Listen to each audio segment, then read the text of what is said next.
Railway ने उत्तराखंड के पहाड़ों के बीच वर्ल्ड क्लास रेलवे लाइन का जाल बिछाना शुरू कर दिया है और इसी में भारत की सबसे बड़ी रेल टनल का निर्माण कार्य भी किया जा रहा है। ऋषिकेश से उत्तराखंड के कर्णप्रयाग के बीच रेलवे 125 किलोमीटर का रेल ट्रैक बिछा रहा है। इसमें शामिल है 17 रेलवे टनल और 18 major rail bridge, 34 minor rail bridge और आरओबी। उत्तराखंड के बॉर्डर इलाकों या हिमालय रीजन पर चीन की हमेशा से नजर रहती है।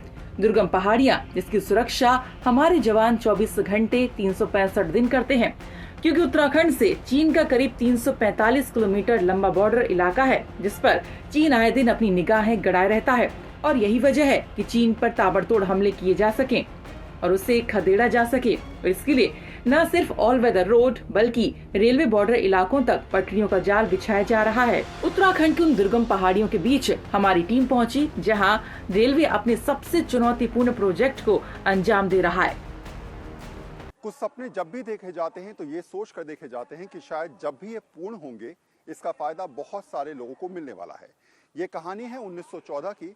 दरबान सिंह नेगी जो प्रथम विश्व युद्ध के सबसे बड़े विजेताओं में से और हीरो के रूप में उत्तराखंड में जाने जाते हैं, जब वो अंग्रेज सरकार के सम्राट यानी कि उस समय के तत्कालीन सम्राट जॉर्ज पंचम के सामने आए, तो जॉर्ज पंचम ने उनसे पूछा कि आपको पुरस्कार के रूप में क्या चाहिए।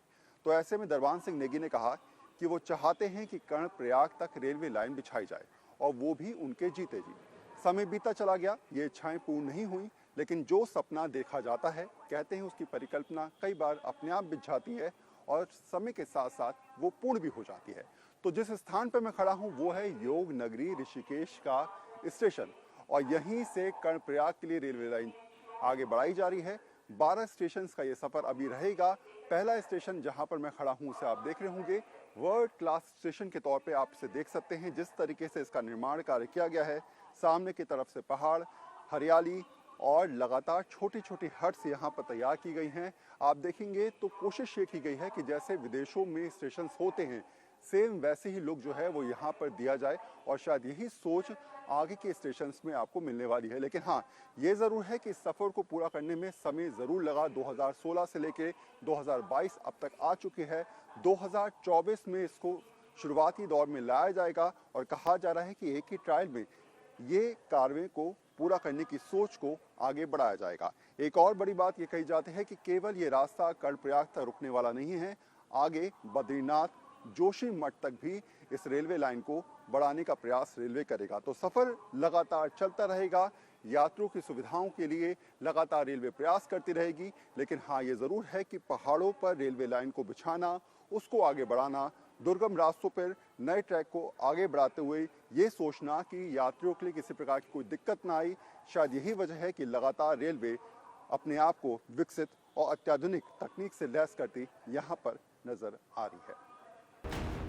योग नगरी ऋषिकेश का रेलवे स्टेशन चारधाम यात्रियों के लिए तो बेहतर है ही, साथ ही साथ सामरिक दृष्टि से भी काफी महत्वपूर्ण है। योग नगरी ऋषिकेश स्टेशन के स्टेशन मैनेजर भी मानते हैं कि कभी अगर चीन से मुकाबला हुआ तो स्टेशन हमारे ट्रुप्स और मिलिट्री साजो सामान को मूवमेंट कराना आसान होगा। तो हम लोग उस जगह पर हैं जहां से हम आपको दिखाने का प्रयास कर रहे हैं कि किस तरीके से कर्णप्रयाग तक की रेलवे लाइन आगे बढ़ने वाली है। ऋषिकेश से कैसे ये सफ़र शुरू होगा और कर्णप्रयाग तक पहुंचेगा, और इस सफ़र में कितनी परेशानियों का, दिक्कतों का सामना रेलवे को करना पड़ा। लेकिन जिस स्थान पर मैं खड़ा हूँ ये है ऋषिकेश का योग नगरी ऋषिकेश रेलवे स्टेशन। अब आप इसको देख लीजिए और समझ जाएंगे कि आखिर कितनी सारी चीज़ें इसके अंदर हैं। मेरे साथ GS परिहार जी हैं, स्टेशन मैनेजर हैं। मेरा सबसे पहला सवाल आपसे ये है कि किस तरीके से इसको तैयार किया गया, आगे की रूपरेखा क्या है और कितना ज़्यादा महत्वपूर्ण ये रेलवे स्टेशन है आपके हिसाब से? देखिए, ये 17 मार्च 2020 को ये स्टेशन बनकर तैयार हुआ था। ऋषिकेश कर्णप्रयाग प्रोजेक्ट का पहला स्टेशन है, और ऋषिकेश से कर्णप्रयाग 125 किलोमीटर का रेलवे ट्रैक अगले कुछ वर्षों में पूरा होने वाला है। और यह है अत्यधिक एयरपोर्ट की सुविधाओं जैसा स्टेशन, सुविधाओं से युक्त स्टेशन बनाया गया है। यहाँ सभी आधुनिक सुविधाएं उपलब्ध हैं इस स्टेशन पर, और यह उत्तराखंड के चारों धाम को जोड़ने के लिए बिल्कुल पहला स्टेशन बनाया गया है। और ये सॉरी। अच्छा, ये बताइए मुझे ज़रा कि यहाँ से कहाँ कहाँ के लिए ट्रेनें जाती हैं, कितनी दूरी तक की यहाँ से यात्रा होती है, और क्या जब ये कर्णप्रयाग तक का रास्ता खुल जाएगा तो क्या हम ये माने कि दिल्ली से डायरेक्ट ट्रेन कर्णप्रयाग जाएगी या फिर उसका स्टॉपेज यहाँ बनाया जाएगा? जी जी बिल्कुल, कर्णप्रयाग तक ट्रेनें जाएंगी और जैसे कि मतलब वाया इसी स्टेशन होके गुजरेंगी तो नेचुरली यहाँ सभी गाड़ियाँ रुकेंगी। वर्तमान में यहाँ से 7 जोड़ी गाड़ियाँ चल रही हैं जो सभी लंबी दूरियों के लिए जाती हैं। कहाँ कहाँ के लिए सर? हमारे पास कोच्चिवली के लिए है, अहमदाबाद के लिए है, पुरी के लिए है, हावड़ा के लिए है, उदयपुर के लिए है और प्रयाग के लिए है।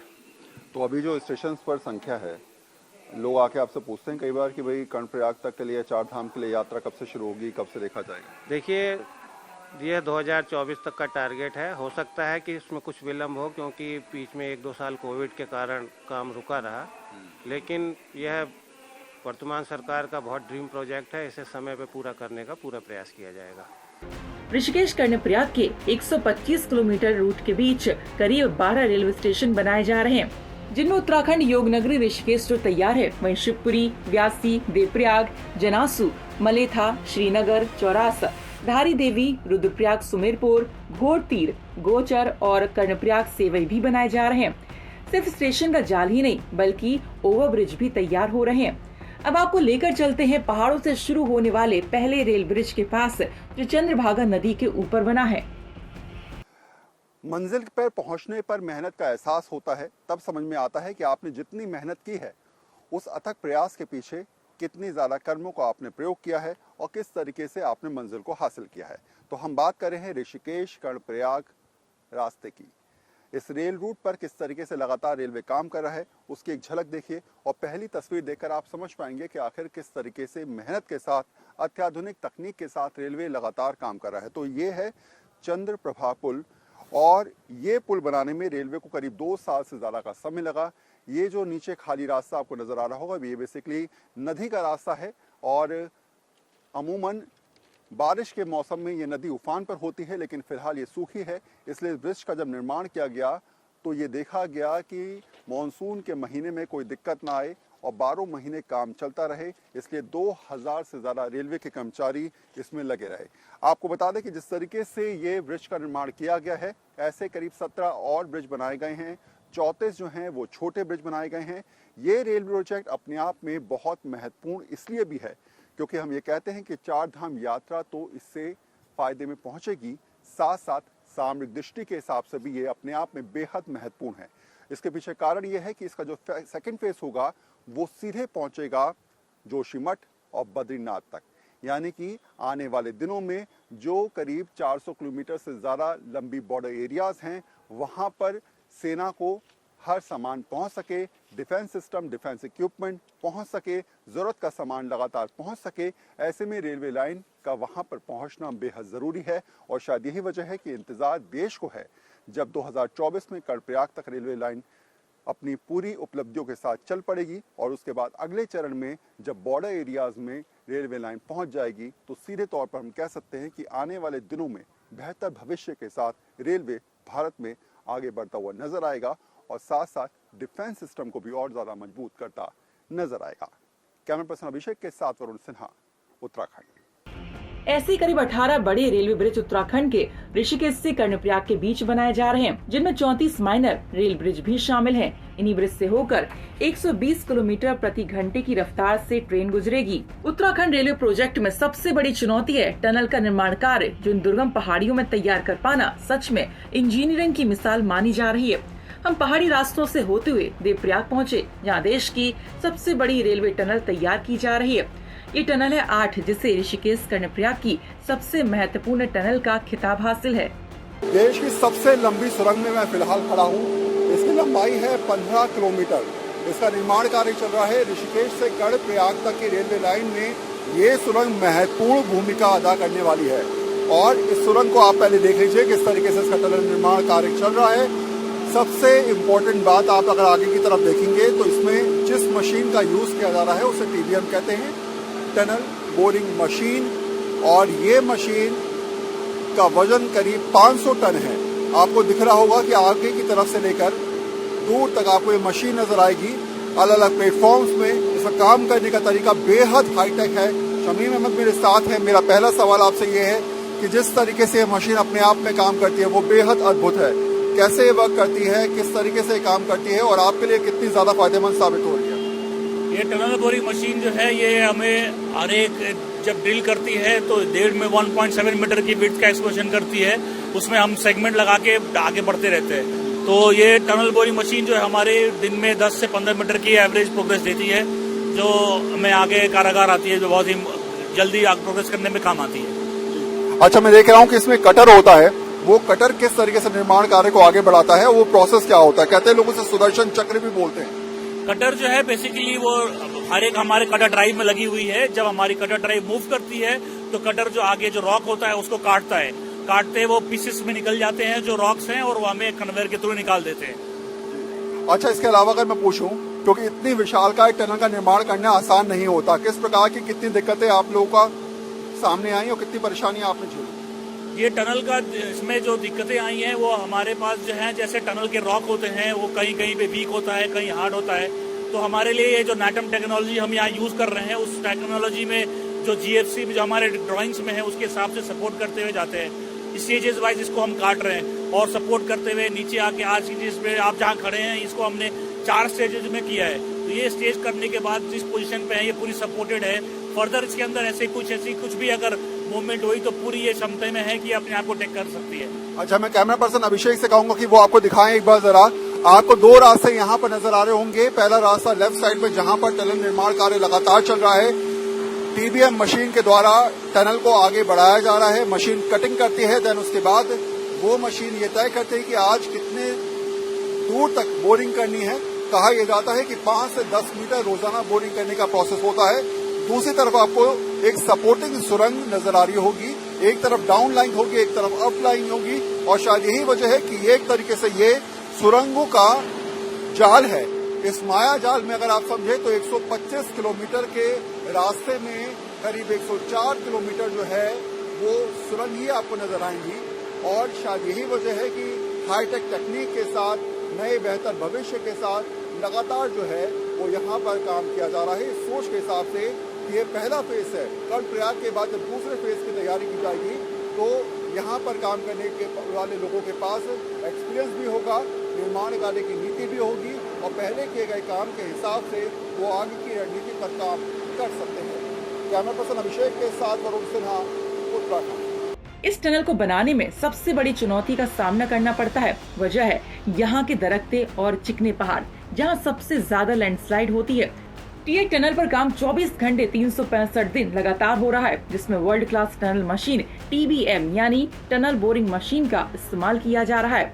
इसको शिव और शक्ति नाम दिया गया है। टनल मशीन में लगा है ये चक्र, जिसे सुदर्शन चक्र भी कहा जाता है, जो रोजाना 12 मीटर टनल में खुदाई कर सकता है। सबसे इम्पोर्टेंट पार्ट देखिए, TBM का कटर जिसे कहा जाता है, फ्रंट में ये रहता है। कितना विशालकाय है ये, और यही आगे सुरंग को काट कर सुरंग निर्माण में सबसे अहम भूमिका अदा करता है। तो राजीव सर, मुझे ज़रा बता दीजिए कि जो कटर है वो वर्क कैसे करता है और किस तरीके से पत्थरों को काटता है। इस कटर हेड में हमारे पास 54 डिस्क कटर्स लगे हैं, जो कि ग्राउंड पे पेनिट्रेट करते वक्त एक डिस्क कटर घूमता है। ये घूमता है तो इसको सारा चिपिंग की तरह से तोड़ते रहता है। जो स्पेशल स्टील कटर रहता है ये विच पेनिट्रेट टू द ग्राउंड, और उसके हिसाब से जितना भी इसमें एडवांस फोर्स, जितना भी प्रेशर रहते हैं, then coming with the chips, और चिप्स के साथ साथ ये जो बकेट्स हैं ये इसको स्वाइप करके ऊपर लेके जाता है, and then coming down to the conveyor, और कन्वेयर से हम बाहर जितना भी मकिंग मटेरियल रहता है हम कन्वेयर से बाहर करते हैं। तो ये एक दिन में कितना ज़्यादा जो है वो सुरंग को निर्माण कर सकता है? ये अभी कहना बहुत मुश्किल है, इसके लिए वेरी टफ। अच्छा, आप लोग कितना करते हैं? लगभग 10 मीटर 5 मीटर इतना आप लोगों ने इसका कैपेसिटी तय कर रखी है लगभग? यस, अराउंड हम सोच रहे हैं, जैसा हमारा शेड्यूल है, हम जो भी प्लान कर रहे हैं कि अराउंड 10 से 12 मीटर हम इसको एक दिन एक शिफ्ट में 12 घंटे में हम चला सकते हैं। बट ये सारा डिपेंड करता है ग्राउंड कंडीशन के ऊपर। ये हम श्योर नहीं बोल सकते कि हम इतना ही अचीव करेंगे, हो सकता है उससे ज़्यादा भी। अच्छा, ये कह सकते हैं हम कि ये दुनिया की सबसे विकसित, सबसे टेक्नोलॉजी वाली मशीन है जिसका आप प्रयोग कर रहे हैं? यस, ये अभी बहुत ही एडवांस टेक्नोलॉजी की TBM है ये, और रिसेंटली मैन्युफैक्चर्ड हुई है जर्मनी में। अभी ये इंडिया के अंदर सबसे बड़ी मशीन यही है और जो एडवांस टेक्नोलॉजी के साथ आई है। तो एक बार दोबारा से देखिए इस विशालकाय मशीन को। शायद इतनी बड़ी मशीन आपने आज तक नहीं देखी होगी। ये मशीन वो है जो सुरंगों के निर्माण में सबसे अहम भूमिका अदा करती है, और क्योंकि हिंदुस्तान की भारत की सबसे बड़ी सुरंग का निर्माण कार्य किया जा रहा है, ऐसे में इतनी विशाल मशीन ही इस कार्य को पूरा कर सकती है। आप देखेंगे अगर दूसरी तरफ तो लिखा हुआ है कंप्लीटेड डेट 25/10/2022। आपको समझ में आ रहा होगा कि यहाँ तक काम पूरा किया जा चुका है। अब इससे आगे का काम शुरू आपको करना होगा। यहाँ तक आपने काम किया, ये प्रोसेस करने में बहुत दिक्कतें आती हैं। मैंने पहले भी कहा क्योंकि पत्थर की स्थिति क्या है ये किसी को नहीं पता। तो ये कितनी दिक्कतें आ रही थी आप लोगों को, क्या क्या परेशानियाँ आप लोगों ने झेली? हमारी प्रॉब्लम से सिर्फ ओनली ग्राउंड कंडीशन के ऊपर आता है। कभी हमको सॉफ्ट मिलता है ग्राउंड स्टार्टर, कभी बहुत हार्ड मिल जाता है, जिसमें हमको जो पूल रहता है जो हम एक्सपेक्ट करते हैं इतना हमको एक्सकवेशन किया जा सकता है मैनुअली, जिसको कि हम यहाँ तक मैनुअली करके लेके आए हैं, जिसको NATA मेथड बोला जाता है। लेकिन अब ये मशीन बिल्कुल सर्कुलर मोशन में हमको टनल बना के देगी, जो हम रेलवे के हम पुट करेंगे। तो तैयारियां पूरी हैं। इंतज़ार रहेगा 2024 में जब सबसे लंबी सुरंग में से लोग यात्रा करेंगे और महसूस करेंगे वो व्यवस्था जो इस समय तैयार की जा रही है। कहते हैं भविष्य बेहतर करने के लिए वर्तमान में हमें स्थिति को बदलना बेहद ज़रूरी है।